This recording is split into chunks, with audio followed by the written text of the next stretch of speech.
আজ বানিয়েছিলাম আলু আর পটলের ডালনা। তো তার জন্য আলুটাকে আর পটলটা ভালো করে কেটে ধুয়ে নিয়েছি, আর পটলগুলো কিন্তু খোসা ছাড়েনি। প্রথমে নুন হলুদ দিয়ে ভালো করে ভেজে নিচ্ছি। আর ওদিকে আলু পটলের ডালনার জন্য যা মশলা সেটা নিয়েছি আমি একটু পেঁয়াজ, দেখতে পাচ্ছ আদা নিয়েছি, আর একটু নারকেল কুড়া নিয়েছি, আর সাথে কাঁচা লঙ্কা নিয়েছি। এটা ভালো করে পেস্ট করে নেব। আর এদিকে আমার আলু পটলটা ভালো ভাজা হয়ে গেছে, নামিয়ে তুলে নিব।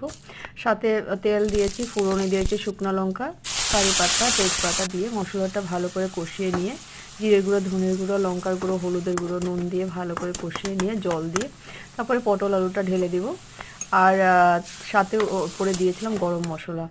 আর একদিকে দেখছো কচুটা নিয়েছি, তো কচুটা ভর্তা বানাবো, তার জন্য দেখতেই পাচ্ছো পেঁয়াজ রসুন এগুলো নিয়েছি, নিয়ে ভালো করে মিক্সিতে পেস্ট করে কষিয়ে নিয়েছি কচুর ভর্তাটা। তো আমার প্লেটারে আজকে বক ফুলের বড়া, কচুর